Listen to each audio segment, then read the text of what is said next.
दोस्तों जरा इमेजिन करके देखिए एक ऐसा दौर जिसमें लिखने के लिए ना तो कोई पेन था और ना ही कोई कागज जिस पर लिखा जाए।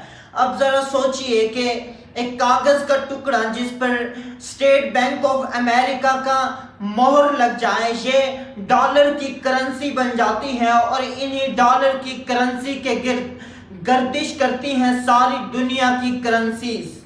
ये जो कागज है इनसे बुकें बनती हैं और इन्हीं बुकों में महफूज किया जाता है स्कूल कॉलेजेस का सिलेबस।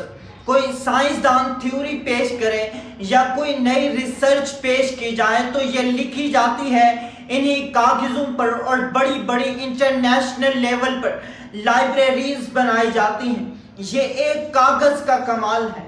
ये कागज का आइडिया आया कहां से, कैसे बना और किस चीज से बनाया गया?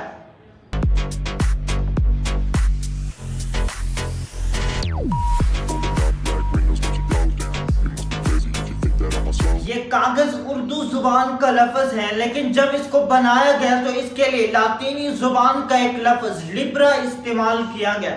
सो इसी लिब्रा लफ्ज से इंग्लिश का एक वर्ड लाइब्रेरी माखूज किया जाता है। सो ये जो कागज है पेपरिस नामी एक पौधे से बनाया जाता है। इसको जंगल से उखेड़ करके ले आया जाता है। इसके बारीकी से इसकी जो छाल है इसको ऊपर से उतार लिया जाता है। फिर जो इसके अंदर का मवाद है जिसे कोदा कहते हैं, सो इसको बारीक बारीक टुकड़ों में ये काट दिया जाता है। सो फिर इसके बाद इसको 4 दिन पानी में रखा जाता है। इसके बाद इसको कुछ इस तरह डिजाइन किया जाता है। डिजाइन करने के बाद इस पर बहुत भारी पत्थर रखे जाते थे उस दौर में, इसको कुचलने के लिए, इसको ज्यादा दबाने के लिए। और ये सब प्रोसेस से गुजरने के बाद ये कुछ इस तरह का दिखता था।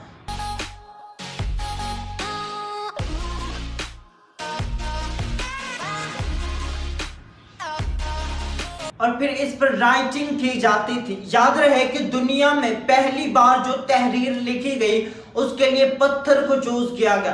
पहली तहरीर पत्थर पर लिखी जाती है और उसके बाद जाकर के ये लोहा, तांबा, कांसी और बहुत सारी धातुओं को इस्तेमाल किया जाता है।